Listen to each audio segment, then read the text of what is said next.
Our world is lost in unnecessary fear and hurt.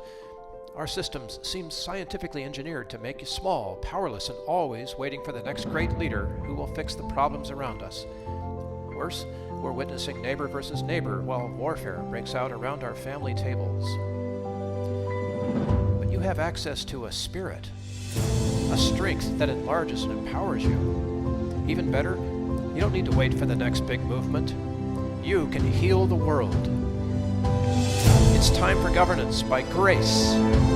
Welcome to Gracearchy with Jim Babka.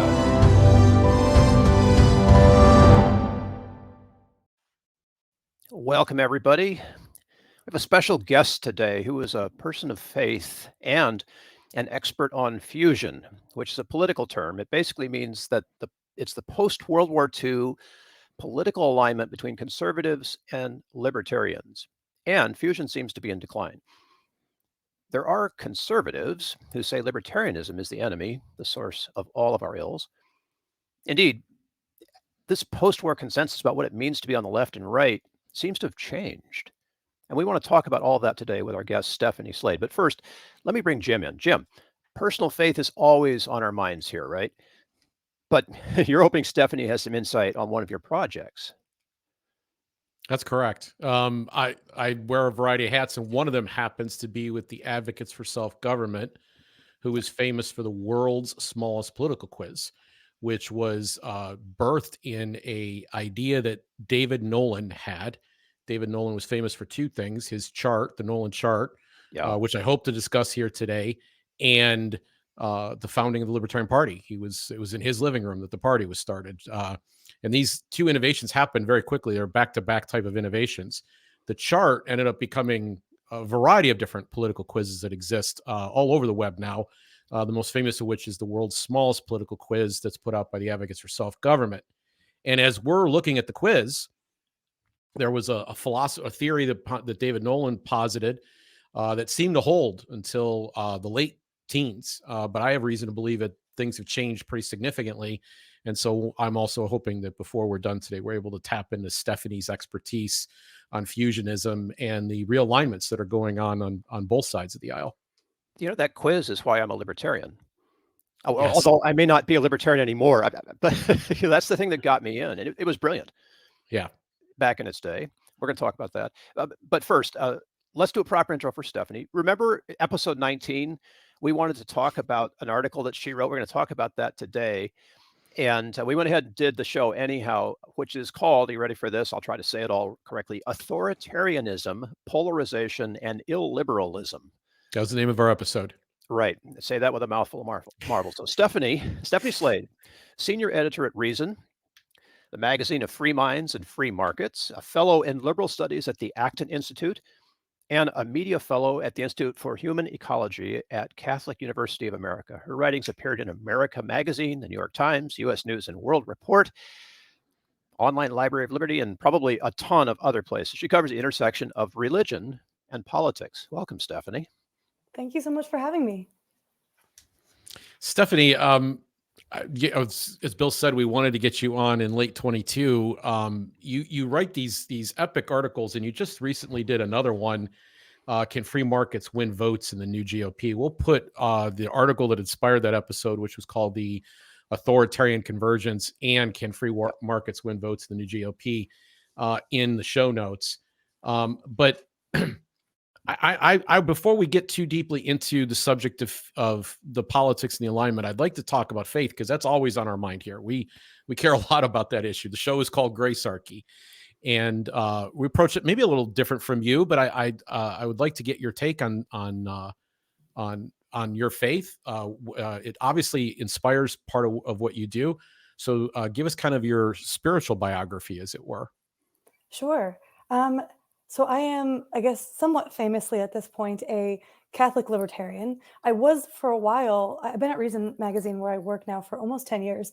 And for a while, I used to identify myself as the resident or the token Catholic or even Christian or even believer at Reason magazine. It's actually not true anymore. We now actually have a whole bunch of people who work for the magazine who are people of faith, of various faith backgrounds. So I'm not alone anymore. But I am Catholic. I am libertarian. I am pro-life.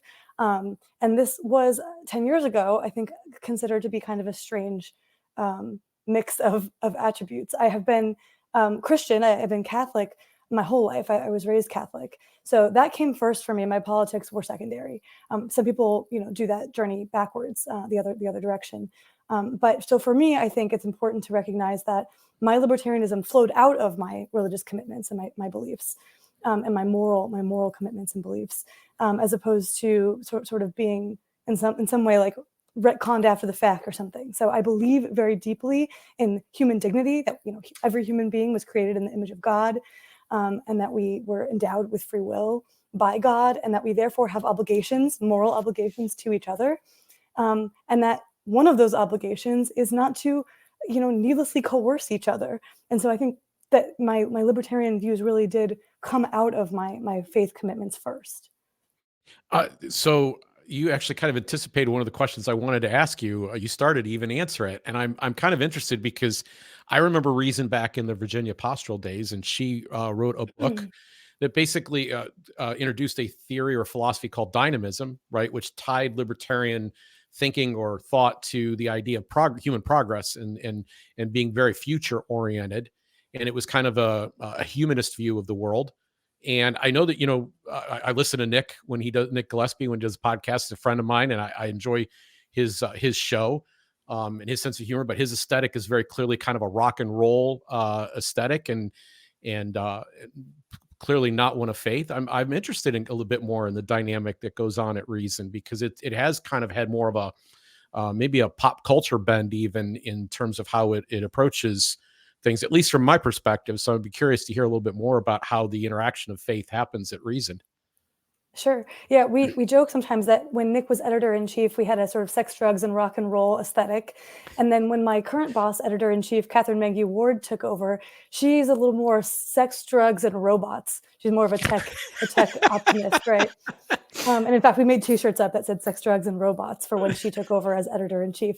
Both of those are a little bit different, although I appreciate very much getting to sort of share a platform with Nick and with Catherine and with all my other colleagues who have slightly different perspectives or have came to libertarianism from different places.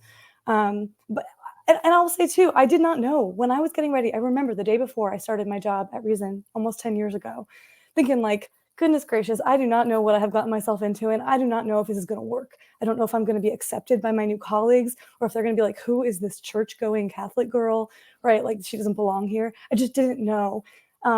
What I found, though, was that it was never, ever an issue.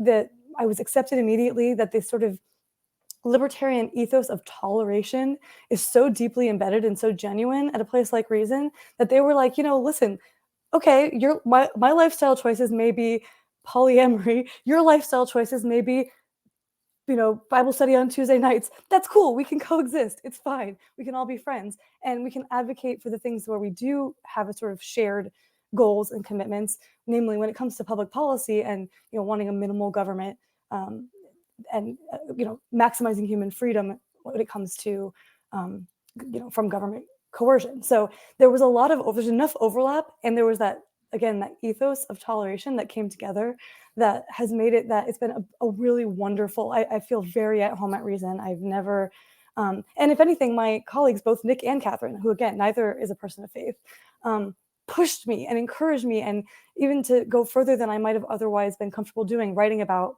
my religion, writing about being pro-life from a first-person perspective. So they've been very supportive. I'm very lucky. I don't know Catherine personally, but I do know Nick, and he is very much that guy. Like, that's just who he is, and it comes through that he would.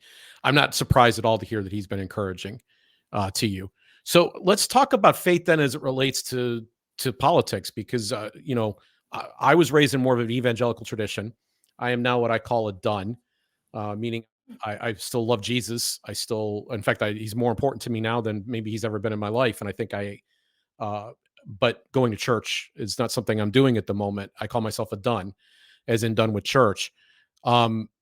We discuss questions like the ones I'm about to ask you just now. I want to know what your thoughts on the state's role in inculcating virtue. Yeah, so this gets to the idea of fusionism. which was this philosophy in the 20th century that was associated with National Review magazine and the conservative movement, but I think is very relevant to many libertarians also. Fusionism said that liberty and virtue are both non-negotiable, that America was founded on the confluence of these two things, that they need each other, that they're mutually reinforcing, and that we can't be defenders of only one or the other, liberty or virtue. So you can't be, I mean, this is the idea of fusionism. You can't just be a libertarian who doesn't ever care about how do we inculcate virtue? How do we pass along good virtues? How do we build a virtuous society? If you want the society to remain free, it has to be virtuous also. And likewise, you can't just be a sort of religious traditionalist who says virtue above all else, even if it comes at the point of a gun. That's not going to work.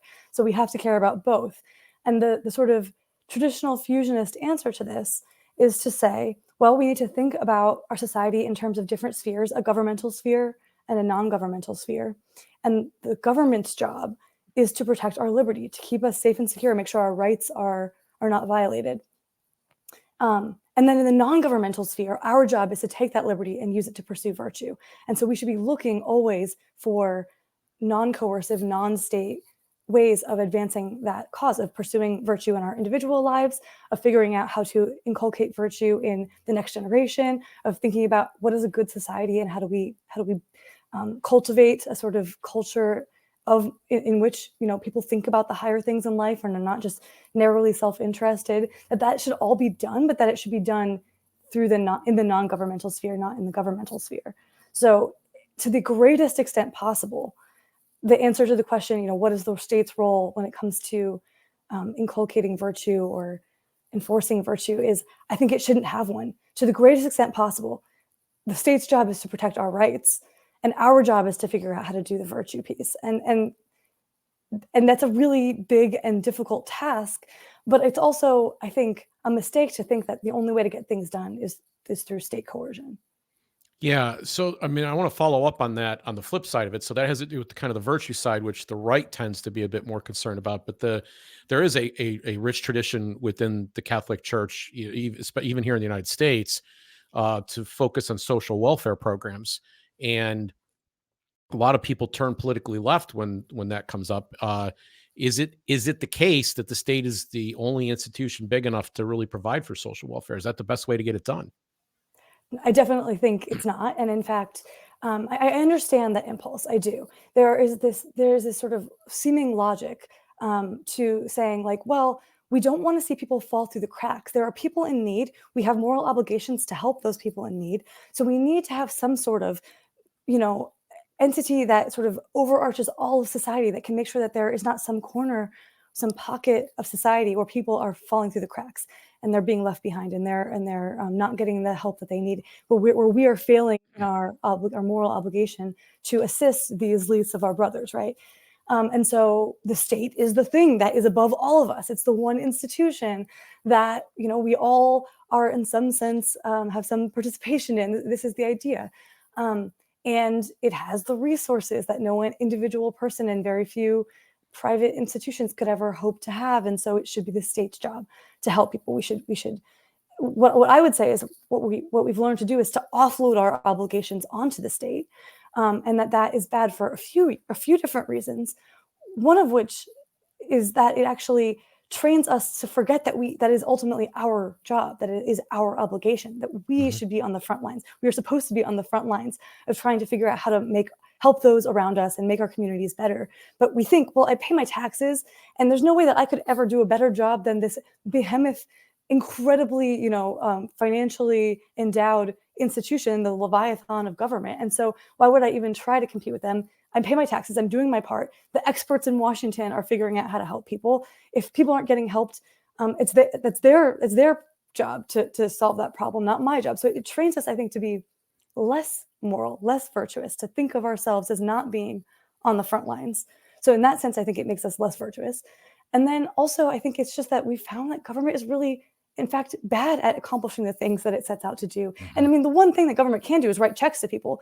So in that sense, like, it can make sure that people aren't starving on the streets for the most part. But what we have found, I think what we have seen, this is just like, it's crazy to me that anybody doesn't see this, can look at the last 100 years of US history and not conclude that, in fact, what happens is the state traps people in poverty. It takes Yes. away their agency, right?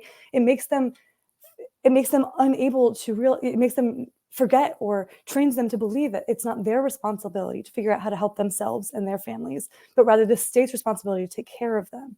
So it's bad for us, those of us who are supposed to be helping those in need, and it's bad for the people who are the recipients of that help, who are actually in many cases being made, the acute urgent need of having food to eat today is important, and the state can maybe do that, but in the long run, we're making the problem of poverty, and we're making these problems, I think, worse. We're not at all treating the underlying roots of this problem, and in many cases, I think we're dramatically exacerbating them.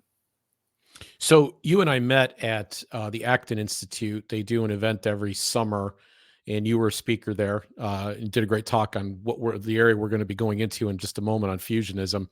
But there's some discussion there of something called sphere sovereignty that goes on there. It's maybe more of a slightly more Protestant idea, but I think it fits very neatly in with Catholic theory. But there is a specific Catholic theory as well on how social change or social problems should be addressed called subsidiarity.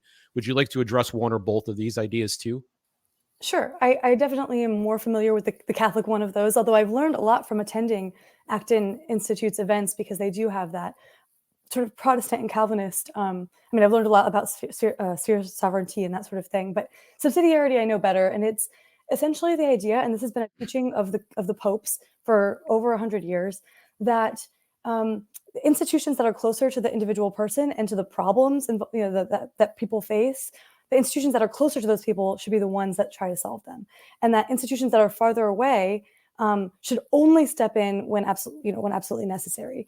So what that means is, if there's a problem in my family, it's my job to try to solve that problem, to help the member of my family. If there's a problem in my immediate community, in my neighborhood, in my apartment building with one of my neighbors, it's my job to try to solve that problem, or to band together with my neighbors and the other members of my community to solve that problem. If there's a problem in my city, we should be talking about community level, city, civil society solutions if possible.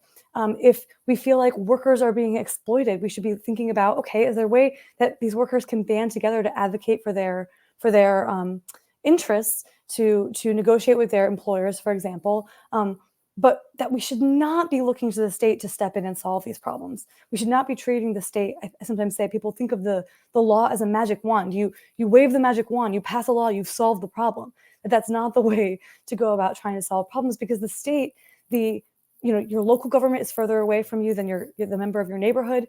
The state government is even further away, and the federal government is even further than that, and therefore is just less equipped to know what your actual needs are, and the needs of the people in the community are. And so we should not be looking to the state, if at all possible, to solve problems. That state, again, I think the state does. I'm not an anarchist. I think the state does have a role in protecting our rights, but that the vast majority of problems should be solved at a lower level. So I've got an observation about this. Democratic Socialist Republic of California, hometown, right? However, I live in a county that is predominantly conservative. And the way that we're solving things like the support for military families who don't have enough money to make it, till the next paycheck and need food, or the way that we're solving problems with homelessness, the state offers the money and you can get that. But what's happened, contrary to the state sponsoring these things, is that small groups have jumped up. Nonprofits have started who coordinate local food drives so that they can offer military families food when they haven't got any, and support with electricity bills and things like that. This is all just ground level stuff. The state doesn't touch that one. The state's involved with homelessness, and that's totally messed up. But when it comes to children of folks who are coming across the border separated from their parents, we've solved that one locally because families just want to help. So I see the intersection of virtue there working in what you're calling subsidiarity, which I love, by the way. Great concept. I see it working. And the fact that you've identified that as a way forward and as something that's been working is exciting to me. That's really good news, right? I'm glad to hear that you're seeing it working on the ground, because one of the fears of people like me is that, and that people that have come before me for the last century, is that as government grows larger, it actually can crowd out those private solutions and those civil society institutions, those social institutions, community level institutions, churches, charities. It can crowd them out, and it can essentially make them wither on the vine because it's taking all the resources and all. And so that is a real problem, and trying to figure out how do we, and I think that's why so many people who are sort of my political persuasion have often focused on, well, we gotta fight big government. We gotta advocate for limited government. We gotta try to roll back these intrusions in the economy and into people's lives, because unless we do that, these civil society institutions can't flourish. But one of the things I think a lot about, and I have been thinking a lot about recently, is, the state is there, and we may or may not win those political battles, but we gotta figure out how to revive civil society, whether or not the state is doing its best to crowd it out. We got to figure out how to route around the state interventions if possible, and solve those problems ourselves, as opposed to waiting for the perfect political moment or to have won the ultimate political battle before we try to solve problems at a lower level. Well, I think the state's doing a good job of failing, right? They're breaking so many things, and they've disrupted trust tremendously. And that's created opportunities. People are starting to try to find better ways to get things done. A lot of parents, for example, sat and watched their kids on Zoom at school and said, "This is what's going on all day," and start. We've got record levels of people who've left the public school system in a very short amount of time. So I think it's already beginning to happen. I want to segue into fusion now, because I'm really fascinated by this and the fact that you have an expertise in this. And I think the place that we have to start, Stephanie, I think we have to get some history in here. It's easy for me at my age to take for granted. I used to read National Review in the library in high school when it was a paper magazine, and everybody, that's how they consumed it. And I would be able to watch William F. Buckley Jr. Do his show Firing Line. And, I was a strange kid. Those were the things I wanted to do at the time. But, that's a long time ago now. So I want to talk about National Review first, and who specifically was Frank Meyer, before we get too deeply into kind of being able to pull this apart. Where do we come from on this subject? Great. And I would recommend, if you wouldn't mind sharing in your show notes as well, I have a long article from a few years ago called "Is There a Future for Fusionism?" that gets into some of this.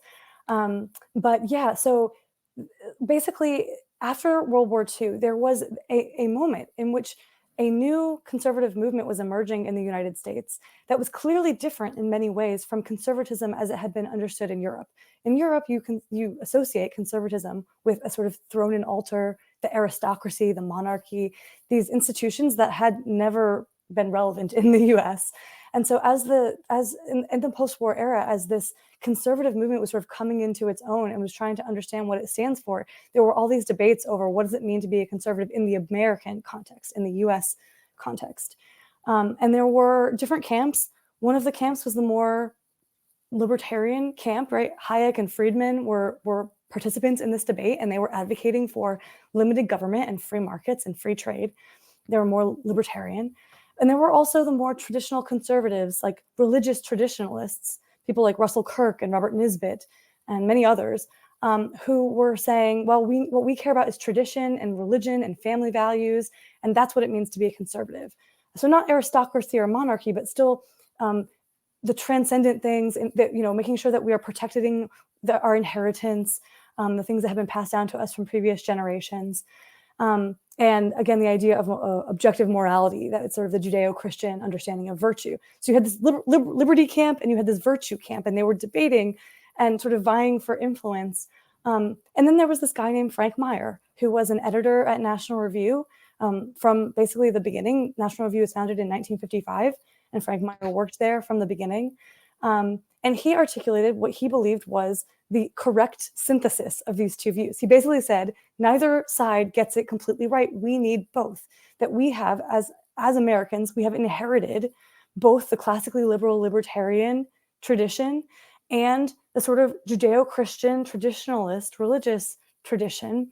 And they need each other. And America was founded on both these two pillars, and it will collapse if we allow either pillar to collapse. So we must defend both liberty and virtue. And he argued for this synthesis. And it was, it's not without its critics at the time, but it was actually quite remarkably successful at winning over and sort of becoming the sort of shared consensus of the conservative movement as we knew it in the 20th century in America again. And so it was very successful for its time, this synthesis. It brought people like Russell Kirk and F.A. Hayek or Milton Friedman together under one umbrella. But it was not just, this is the really important thing I'm always trying to drive home. It was not just a coalition of different factions that were like willing to sit at the same table because they were all anti-communists. That's the way it's often discussed. But that is not correct. Frank Meyer believed that he was articulating a philosophical synthesis, not just building a coalition of different disparate groups. He was saying, if you're a libertarian, you should also care about virtue. And if you are a religious traditionalist, you should also care about liberty. Not just that you should be willing to work with people on the other side. But there was a motivation to, I think, to say that the history, or to maybe rewrite the history to be that this was about an alliance, a temporary alliance of convenience to fight communism. Like there's political actors that want to take advantage of that. Yeah, and it's actually, I want to be clear, that alliance was a real thing. So in addition to the philosophical debates about what is it that we stand for as conservatives, what is National Review all about, in which Frank Meyer had this philosophical synthesis that he was articulating. There was also political elections happening. And there was also William F. Buckley Jr., who founded National Review, who was very much a coalition builder. He believed that he was bringing people in from these different camps under one sort of umbrella, the conservative movement. And there were people who were saying, okay, well, we got to decide, Nixon's not very conservative, but he's better than the alternative. So should we endorse him? What we really want is Barry Goldwater. What we really want is Ronald Reagan, but we can't get him this year. Maybe we'll get him next time around. There was coalitions and being formed, and there were, political electioneering happening. That was all happening at the same time.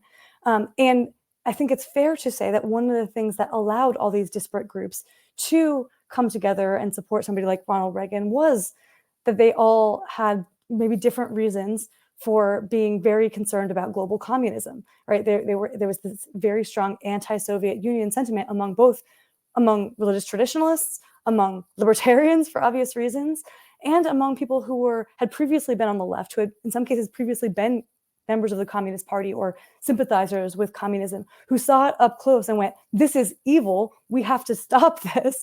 And so they were willing to come together and form a coalition. That did happen. But that is a little bit different from what the word fusionism actually was coined to describe, which was this philosophical synthesis that Frank Meyer hoped would allow these different groups to not just be willing to work together, but actually realize that they had the same goals and interests. Are you, I don't want to mean to put you on the spot, but are you friends with or a fan of Jeffrey Tucker's work at all? I know it somewhat, but I haven't kept up with it lately. Okay, so because he wrote an article that when he first wrote it, almost everybody I knew went, oh, this is the greatest article that's been written in the history of libertarianism. And my reaction was completely the opposite. And then as I was putting together and preparing for this show, I began to realize that there's a way in which my program has been going about addressing that column. This is like maybe deep, and I'm like on the couch right now and I'm getting psychoanalyzed. And that article was dividing between thick and thin libertarianism. So thick libertarianism is the idea that there's some other additional packaging that comes along with the political aspect of it. That would be the thin part. So in the thin part, we celebrate the fact that lots of people with lots of different cultural things, and we've already done a little bit in the conversation we have, that the pastor and the pornographer, for example, can sit in the same, row and have a great conversation in a libertarian event and exchange ideas and learn from one another, and have a conversation, and they're free to leave and pursue their vision of happiness in a thin sense. But then in a thick sense, there's maybe these cultural things that are supposed to attach to this as well. And there's kind of a division between this. And then, thin was clearly being disparaged that's why he chose the labeling that he chose. And a lot of people have saluted that particular column. I'd like to get your take on the thick versus thin debate. I also have a long article from Reason from a few years ago on this topic. It was called Two Libertarianisms. And I think that thick versus thin that was a really interesting distinction, but I prefer thinking in terms of political libertarianism versus a sort of more comprehensive libertarianism.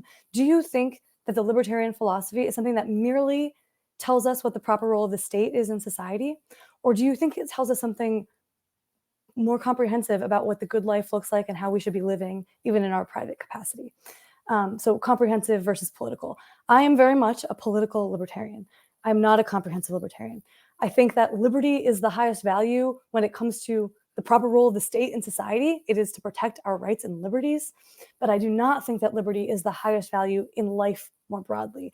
I think that virtue, this is what makes me a fusionist, virtue is actually the point of the point of liberty is to then use that liberty to pursue virtue. If we use the fusionist distinction between the governmental sphere and the non-governmental sphere, when you step outside of the governmental sphere into the private sphere or the non-governmental sphere, I think liberty is one value among many, and it is not the highest value. And in many cases, there are things that are much more important in our private lives. So I guess where I struggle with this is that I recognize everything that you're saying and celebrate the political aspect of it. And we, in talking about grace, routinely talk about, we have a metaphor that we use here about sitting down and having lemonade with someone with whom you disagree, right? So the Nazis are marching down the street in Skokie and they go right past your house. And, why don't you invite one or two of them up on the steps and start asking them questions, a la Daryl Davis, who would do that and has managed to get people to leave, the Klan and so forth. Like the ability to begin hearing somebody as a real human being who's made in the image of God. And then I start to realize that the only way that you can get to that, or let me say the only way, the ideal or best way to get to that is if you are trying to imitate Jesus. This is basically the taking up the cross type of metaphor. It's viewing every human being as unique and special in the image of God. It's a very spiritual way of going about this. And that turns out to be kind of thick in its own way, right? If you give people the ability to go out and make mistakes, that's how they find virtue. Virtue isn't something that's coerced. So it's hard to understand how we could even arrive at virtue if we don't have the ability to not be virtuous. Like it's that contrast that we have, and it's the ability to experiment personally and socially to figure out how to achieve that, and to continue to test what's been handed down to us, because sometimes we find that what's been handed down to us in the past, just because it's tradition, wasn't necessarily right or wasn't necessarily good. So to me, I think that there's like this game that people like to play where they like to split things up and say, well, I'm of this group and you're of that group. I'm in the Judeans People's Front and you're in the People's Front of Judea, you splitters. And then they kind of lose the plot. My thin libertarianism, my political libertarianism is an outgrowth of a thick libertarianism. But it's thick in the sense that I recognize that anytime you coerce, harm another person, you diminish their happiness, harmony, and prosperity. And that turns out that applies politically as well. And so, if you want to go out and do something that I think might be a mistake, I don't feel like I have the ability to coerce you as long as you're not hurting anybody else as you get there. Yeah, and I'm not in favor of coercing people either, even in some sort of private way, right? Even if we're talking about the non-governmental sphere, right? Like I obviously don't think it's okay for me to go up to somebody who's about to make a bad choice and put a gun to their head and say, I won't let you do that. That's not what I'm in favor of. But what I would say is, like, fusionism is a very thick philosophy. I would say it is essentially the thin libertarianism or the political libertarianism with a whole additional thick layer on top, which says we also have to care about virtue. We also have to respect the idea of transcendent truth and objective morality and the inheritance of what has come to us through the Judeo-Christian tradition, that is what takes something that is thin, which is a mere political libertarianism, and turns it into something thick, which is fusionism, which is more of a life philosophy, which sort of tells us something about how to live in addition to just what kind of state to want. So I hear echoes in what you're saying of something that I heard very clearly when I was at the Acton Academy the last 2 years, and that is the liberty that we're given is the liberty to do right. But I automatically wonder when I hear something like that is who determines what is right? Well, I mean, okay, I would say two things. One is I believe that we all have the right to follow our conscience, right? Right up to the point where we are actually invading somebody else's, aggressing against somebody else, right? Violating someone else's rights. So I'm not arguing that like somebody else should get to tell you and force you to adopt their understanding of right and wrong. I think our conscience is ultimately must be our guide. However, that's different from saying, I don't believe that there is such a thing as objective morality or objective truth, that there is such a thing as right and wrong and sort of capital, G good and capital E evil or that sort of thing. I do. I think that ultimately a good life is one in which we have correctly identified the good and are oriented toward it and are moving toward it and are trying to achieve it. And if we have incorrectly identified what the good is, if we are pursuing the wrong things, we're not going to end up with a very good or virtuous life. That doesn't mean I think that somebody should be able to come in and coerce us into doing something different. But I'm very much not a relativist. I don't think it's like every person's understanding of right and wrong is equally valid. I think there is such a thing as truth when it comes to transcendent objective morality. But we do have to let people learn by doing. And sometimes that's painful when those people are in power. When people are in power, especially when they have control of the state, right? The reins, the sort of coercive power of the state, that complicates this because now they are using coercion potentially against people. And so I'm strongly opposed to, in the vast majority of cases, I'm obviously not opposed to having a state that, say, punishes murderers. But I think that the reason for that is because we believe that the right to life is one that the state has a role in protecting, and not so much because I think that the state's job is to teach people that murder is wrong. I think we should teach that to our children. We should teach that, we should have that be an important part of our culture.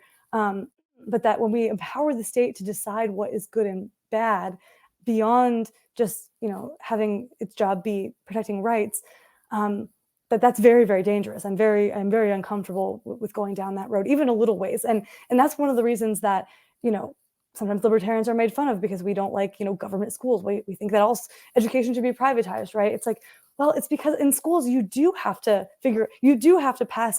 decide what values are you going to pass on to the next generation. You are going to be in the business necessarily of instilling or inculcating values or an understanding of morality. And so the idea of having the government be involved in that at all makes me nervous. Okay, so the libertarian portion of this discussion is maybe a bit more of a niche concern, and obviously the one that I think everybody here cares the most about. But let's get back to fusionism kind of more broadly. I'm a Reagan kid. I mean, I grew up in that era. My dad was a Reagan voter. I didn't get to vote for Reagan. I was just barely young enough that I missed that opportunity. But he said things like government is the problem, or the worst news you could get is that someone from the government at your door saying, "I'm here to help." There was a sense he even said in like 1979 or 80 that libertarianism was the heart of conservatism. And there's a famous clip of a debate between George W. Bush, who was running against him at the time, ended up joining and they formed a presidential ticket in 1980. But while they're both campaigning, the two men are debating, and they're asked a question about immigration. And George H.W. Bush wanted wanted policy that would allow people to come into the country, thought immigrants were beneficial, spoke up for the value and virtue of immigrants. And then Ronald Reagan tried to top him by saying he was for open borders. Things have changed an awful lot, haven't they? Yes, that is definitely true. I love, there's a famous quote from a Reagan speech where he talks about how, we're the shining city on the hill. And if the city has to have walls, then I want it to have big doors as well. In other words, that we should be welcoming to people, that was a really strong part of the Reagan ethos, was a sort of optimistic and welcoming and inclusive approach to politics, which is very, very different from where the sort of conservative movement, the Republican Party, has been in the last few years. I think there has been a real erosion of that. And so, I mean, there can be debates over whether facts on the ground have disproved that, I guess. You might say, well, we don't like the culture that is being formed with all these people who speak Spanish living in our country or something. And so we have a right to close that door, close the border. But as a general matter, Reagan was very much a fusionist. In fact, he gave a speech shortly after he was elected, I think, where he actually said, Frank Meyer, who was the godfather of fusionism, had passed away by then. But Reagan, and most people today have never heard of Frank Meyer, but Reagan called, in the speech said, Frank Meyer, what I believe is what he argued for, which was fusionism. Okay, but clearly something's happened. And I don't, is it 9/11?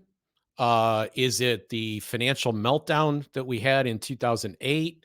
Is it some other factor? Is it social media? What is it that suddenly has people? Is it the end of the Cold War and it's just taken this long to arrive at our doorstep that has caused some real shifts? Let me just lay out a couple of them. It was understood across the board. In fact, this was every economist agreed with this idea. It was like gravity that free trade was good for everyone. It would benefit everyone. That's coming under question. There were people on the left that questioned that all along, but now it's being questioned on the right. And there's guys showing up like Orient Cass that are trying to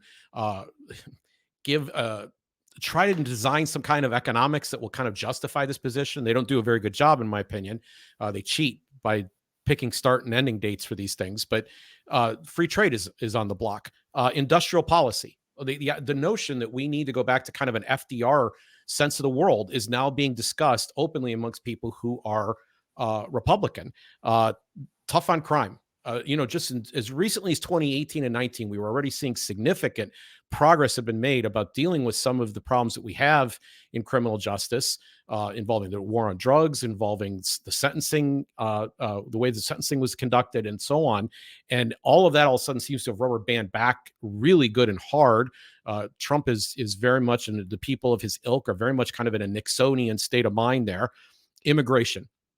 The idea that Ronald Reagan would have put forward, and that I think you and I would put forward, because we believe that every human being is made in the image of God and that their rights are given by the Creator, not by the state, should be able to choose where they want to live and how they want to live, who they want to live with, and so forth. And people should be able to make those relationships. And all these things right now, and especially immigration, I would say, are on the chopping block on conservatism. What happened? Where did it go wrong?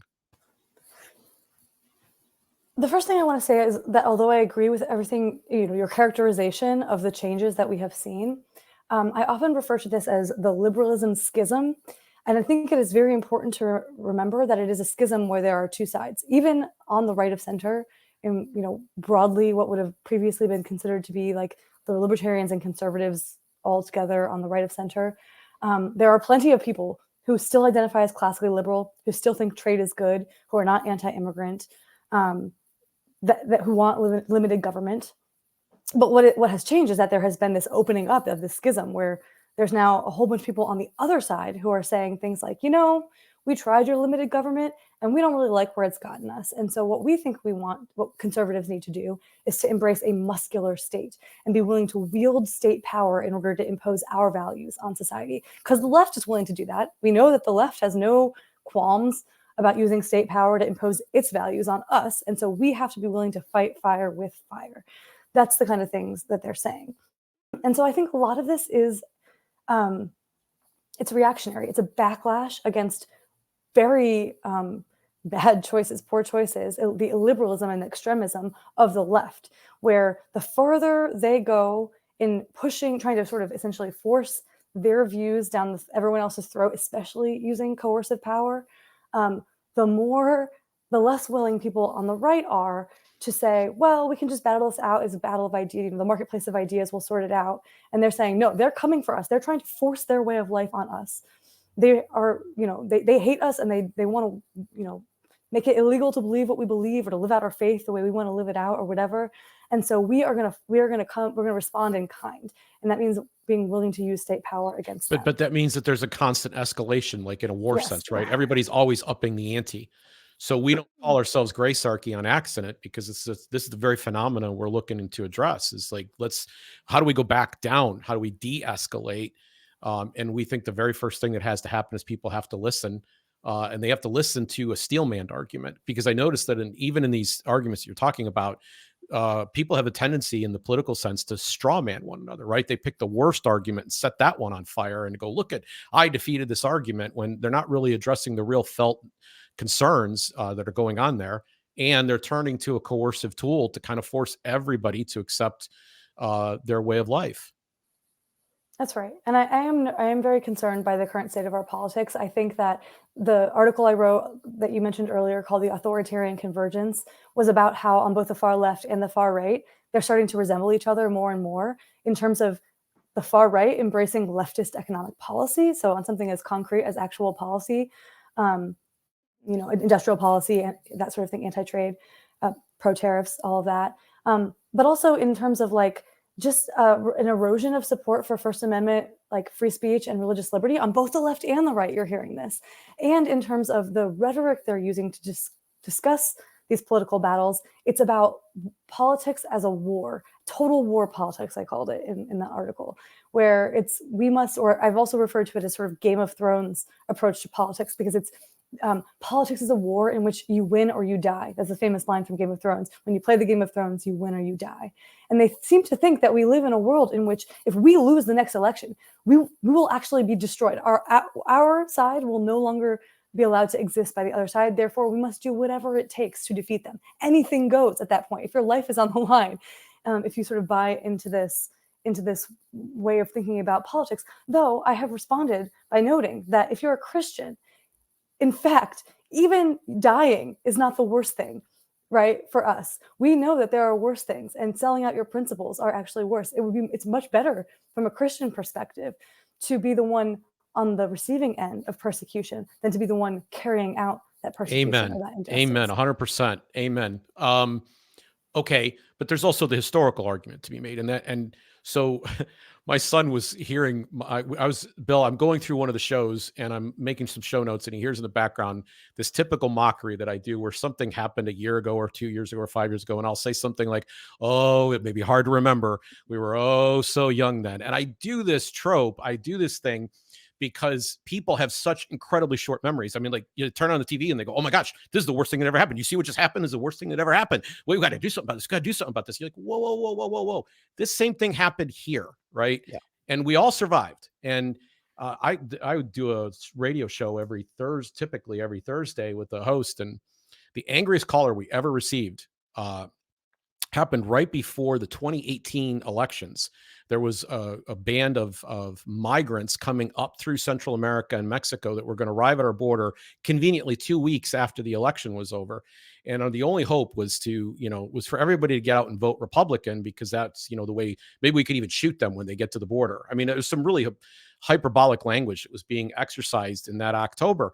And I said, when that day comes in 2 weeks after the election, when Thanksgiving's rolling around, no one's going to be talking about the story. It'll be completely gone from the headlines. I know that because I've seen this kind of thing every election. This is everybody's getting stirred up. That's the purpose of this. So I guess one of the things I appreciate about your work, Stephanie, is like you bring up somebody like Frank Meyer, who's an important thinker in what ended up actually kind of becoming the historical construct, namely Ronald Reagan, right? And the way that the party was approaching things at that time, it's not a Reagan-esque party at this point, at this juncture. And they're still borrowing on that credibility, but it's not the same guy. It's not the same party. It's not the same approach. It definitely is not the same rhetoric and principles. So I speak just a bit more to the history here that we're going through. I really kind of want to understand, like, have we been here before? And is there a way out? Great question. I mean, again, I want to make sure that I'm, in the spirit of this podcast, tempering my warning. So I'm concerned about the current state of our politics, but I also always try to keep things in perspective. And part of that is remembering, for example, that although I feel like the far left and the far right are becoming more and more extreme, and they're sort of empowering each other, because when one moves further to one side, it then sparks the other side to be more extreme. I read a lot about that. In fact, the far left and the far right are themselves relatively small cohorts, and the vast majority of Americans are in the middle. And so sometimes you'll hear things like, wow, the number of Americans, people will talk about what's called affective polarization, which is this idea that we hate each other more. People on the other side, we feel more negative towards them than we used to. And that's true. And there's poll questions like the number of people who say they would be really upset if their child married somebody from the other party has tripled in the last 10 years or something. That might not be exactly right, but it's something like that. It's tripled. The number of people who say they would be very upset if their child married somebody from the opposite political party has tripled. But it's tripled from like 4% to 15% or something, right? It's actually still relatively uncommon to care that much about politics. And that's where that's one of the things I try to keep in mind and keep perspective on, is that most Americans are not living and breathing this idea of politics as total war. I worry that it's moving in that direction. And when you have 15% of people, that's worse than when you have 5% of people. But that's something. So like, we're still not, I think, all the way at the crisis point. There are warning signs, but it's not like a thing that I'm going to, again, I just really think anybody who tells you that like it all comes down to the outcome of this next election, they're selling you something, right? and Yes, we should not be buying. We should not Yes. be buying what they're selling. And by the way, for whatever it's worth, they say it every 4 years. Every 4 years is the most important election in a generation. Completely redefining the term generation to mean simply it's the most important election in the last 3.5 years. And I am not a Trump fan at all, but I think that the left has really hurt itself. There's a boy who cried wolf problem, where when you go back and read the things they wrote about Barry Goldwater or Ronald Reagan or George W. Bush, the compassionate conservative George W. Bush, they considered all these people to be fascists and war criminals, right? And it's like, you really cannot do that every 4 years and expect to still be taken seriously.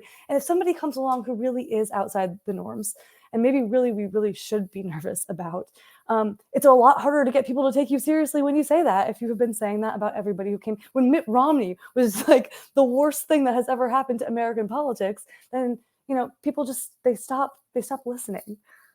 Right. I agree with that. And I think there has been a backfire effect here of late, to the point that Donald Trump could probably get a jumpsuit to match his complexion, and he'd probably still win at this point, the way things are going. That's how much I think they've pushed it.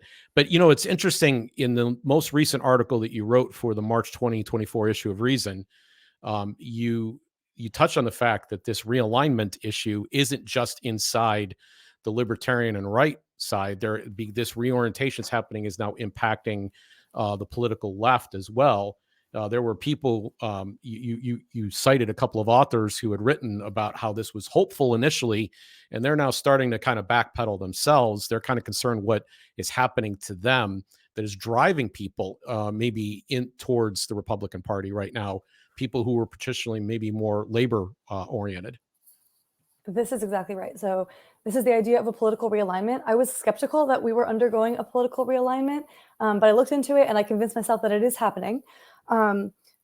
Basically, the stereotypes associated with the Republican and Democratic parties of 20 or 30 years ago were that, country club Republicans, right? People who were business owners or who were wealthier were Republicans. People who were highly educated, more sophisticated were Republicans.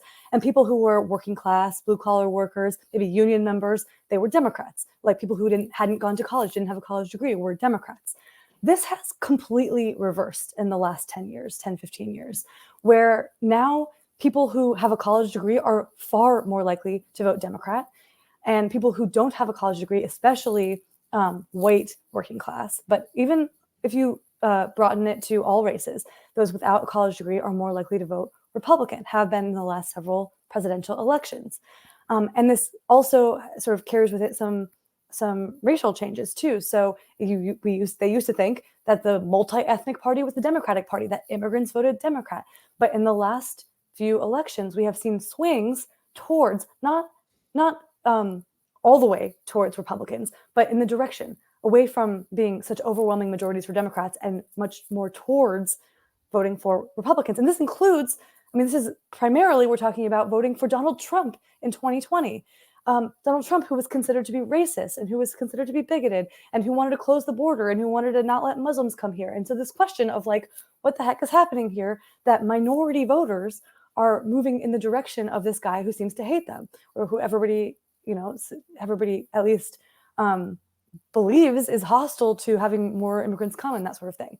And the explanation that most people, I think, who look into this closely arrive at, which I absolutely agree with, is that it has nothing to do with economics and everything to do with cultural radicalism on the left, the sort of woke identity politics extremism that the Democratic Party has really gone all in on in recent years, such that even somebody like Barack Obama in 2008 would be considered an incredible moderate, squishy moderate compared to the Democrats today. that this idea that we need to be pushing trans ideology in our schools, and that if you don't want to bake a cake for a gay wedding, you're a bigot who should be run out of the marketplace, and all this stuff. This idea that the Democratic Party is beholden to such extreme cultural, specifically cultural views, that they consider any traditionalist Christian to be a bigot, white men to all be racist and sexist. Like, this is creating a backlash, an identity-based and cultural backlash.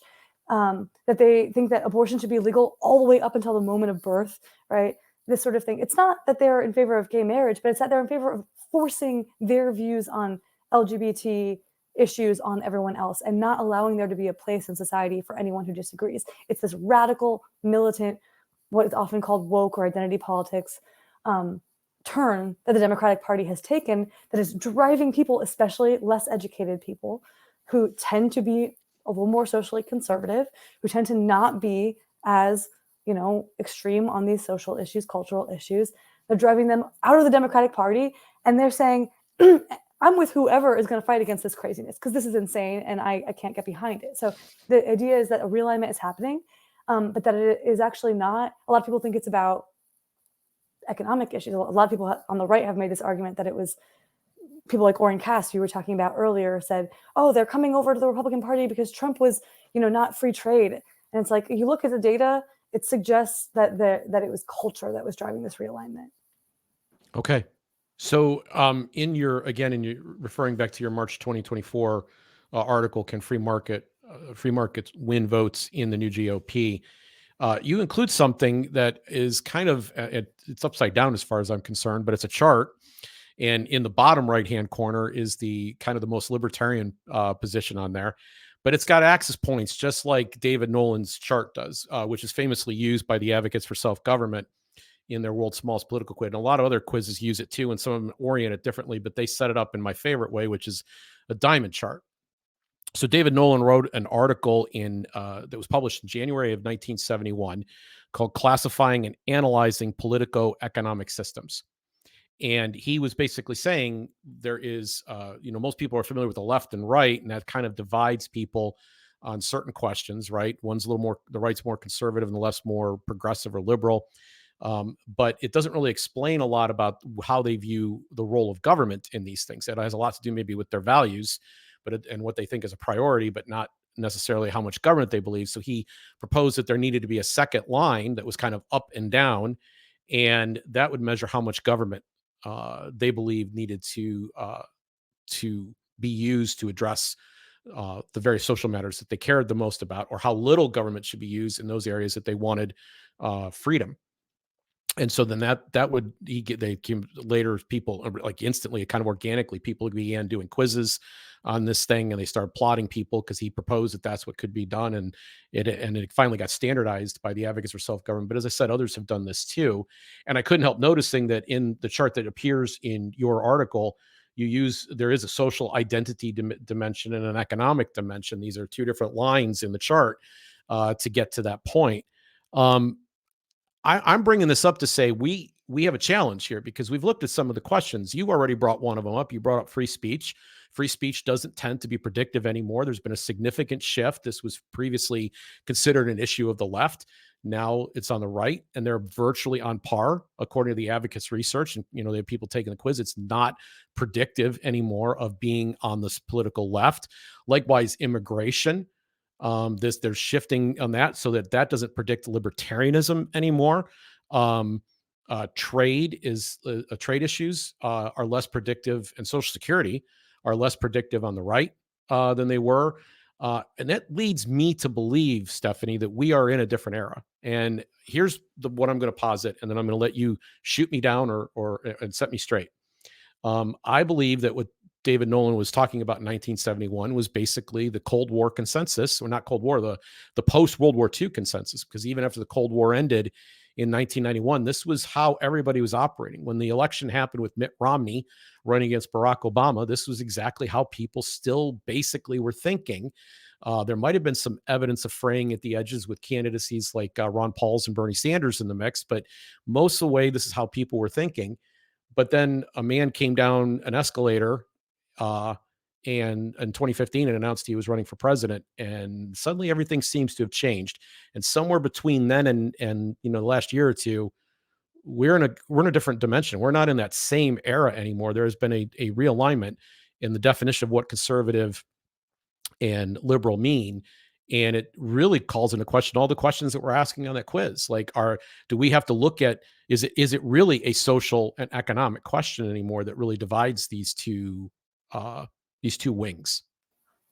Yeah, that's, I think, really important. The amazing contribution that the Nolan chart makes is by adding that second axis and recognizing that left versus right only is not going to capture everything it needs to capture, and that you need to have what he suggested is that we should introduce this sort of authoritarian versus libertarian axis, like more government versus less government.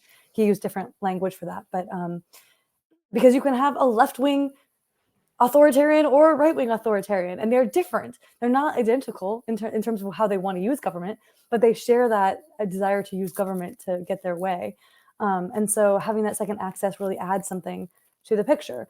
The chart that I reproduce in my article is a different take on this. Instead of having this sort of libertarian authoritarian axis, it just breaks out again, economic issues on one axis and sort of social cultural issues on another axis. But I point out, I only mentioned this in passing in the article, but it gets getting at what you've been talking about, which is that even that attempt to break things out, with where you have economics on one and cultural issues on the other, to try to be a little more granular in how you're classifying people, it ends up failing in many ways to capture the things that actually differentiates one group from another, especially when you're trying to capture libertarians, because the kind of thing that differentiates somebody on the left, a sort of traditional leftist from a traditional conservative, isn't necessarily the same thing that a libertarian. So the shorthand is a libertarian is socially liberal, fiscally or economically conservative. But in fact, there are many ways in which libertarians are not socially liberal. If socially liberal is, banning big gulps in New York City or something, right? Mm-hmm. We're not in favor of that. And if it means to be fiscally conservative means to want to, I don't know, like one of the questions had something to do with, do you think that the economic system is rigged in favor of the rich and powerful? And it's like, if you answer yes to that question, it puts you on the left. It says that you're a leftist. You think that the economic system is rigged, then you're a leftist, right? Well, libertarians who care a lot about crony capitalism and battling crony capitalism and keeping government from choosing winners and losers also might answer yes to that question. So then it doesn't correctly classify us as being, economically on the right and socially on the left. In fact, what ends up happening is that it looks like that quadrant that should have libertarians in it is completely empty almost, because it's not correctly capturing us. So it's very hard. And then all of that was still, I think, going off of questions that were an old-fashioned, 10 years ago or more, understanding of what left versus right is, especially on something like economics. So that if you believe in trade, it would say you're right-wing, you're on the right.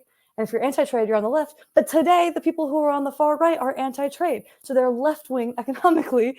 So how do we, it's very, very hard to classify people according to their issue positions, or even at this point, I think, according to, going back to the Nolan chart, on the authoritarian sort of libertarian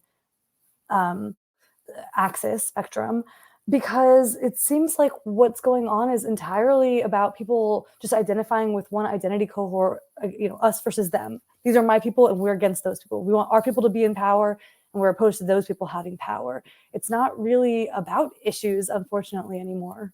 Oh, I was going to say, what if we had a chart that somehow measured virtue versus how we feel about government?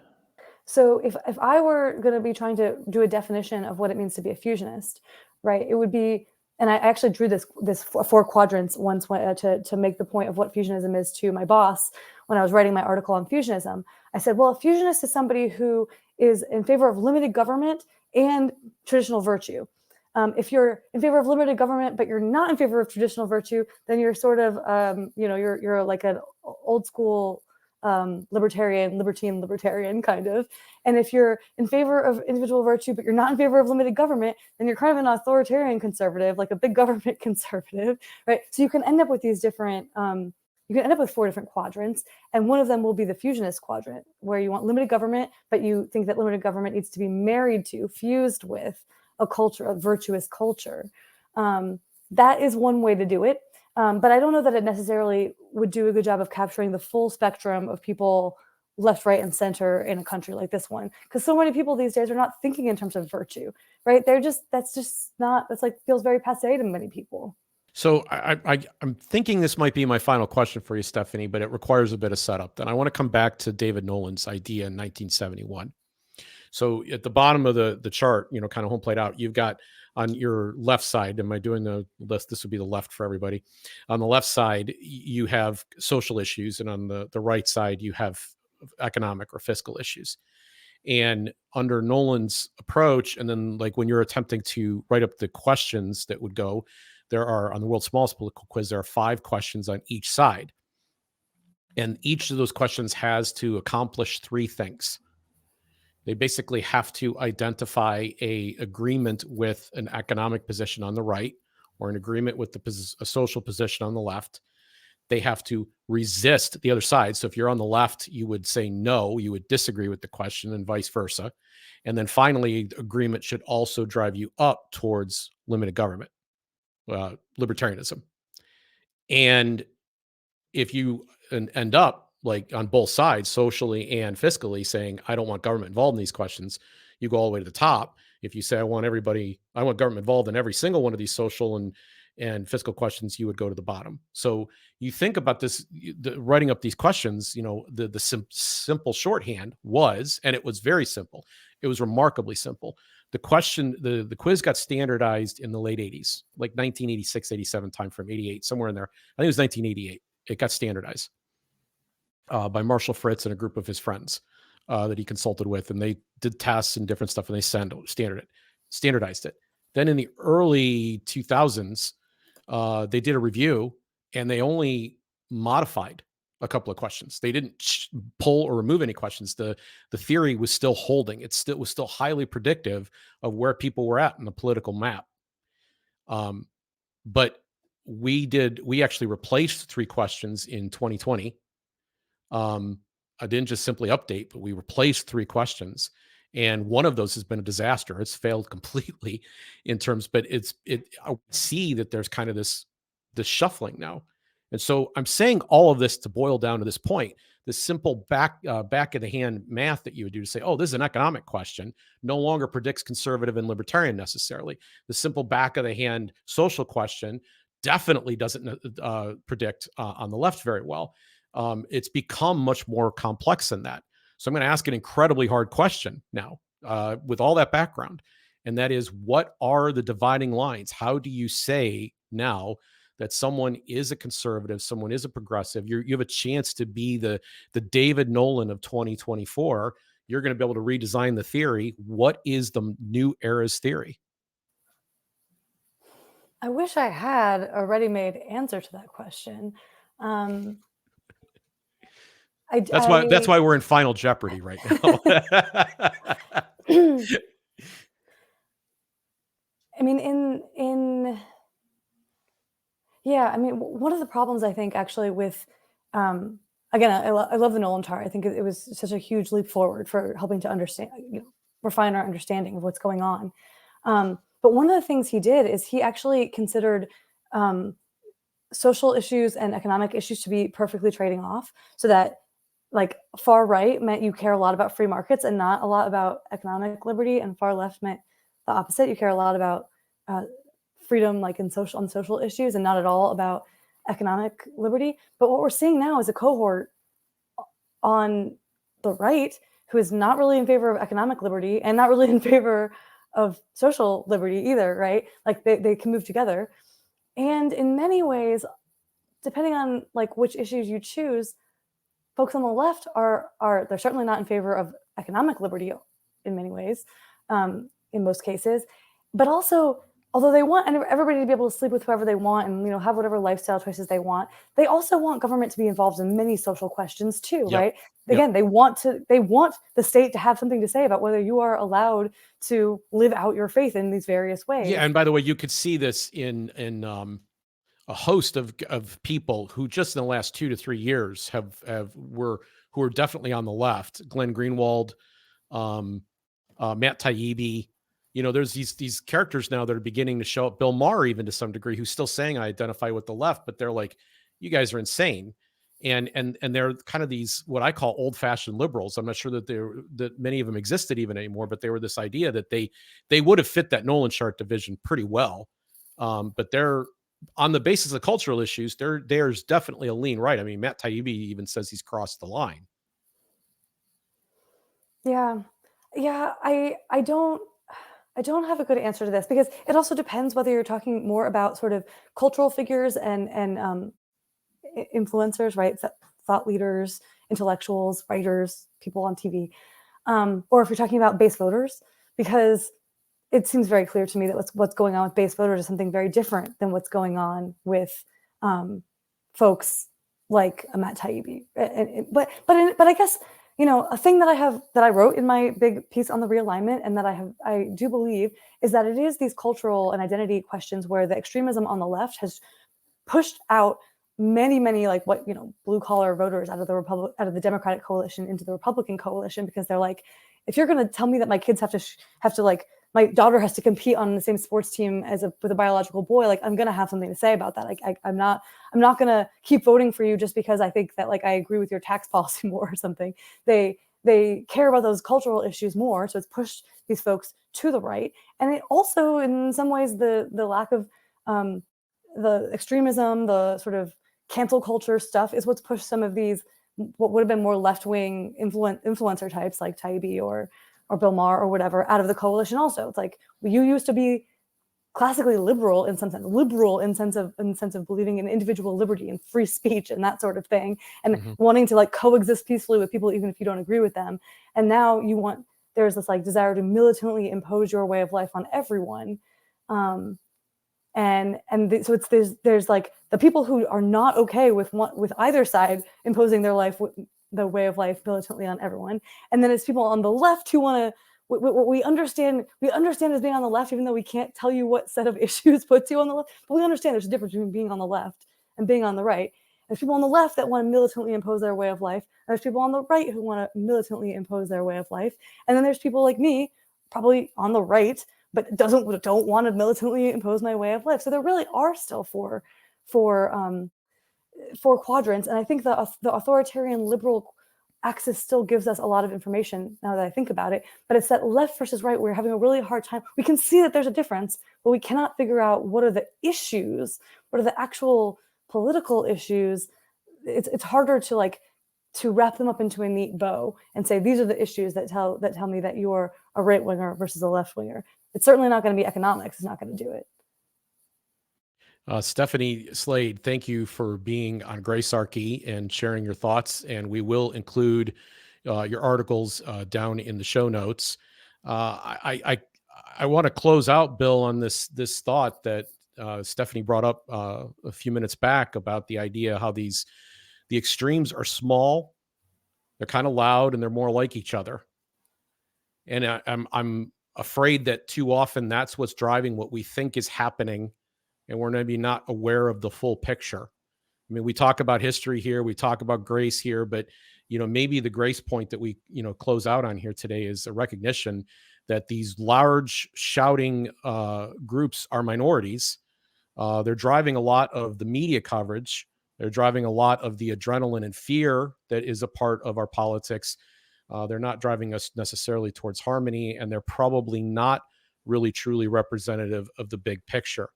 And maybe one way that we could find peace and be a little bit more graceful in how we approach politics would be to simply recognize that really true fact that the extremes should not define the rest of us.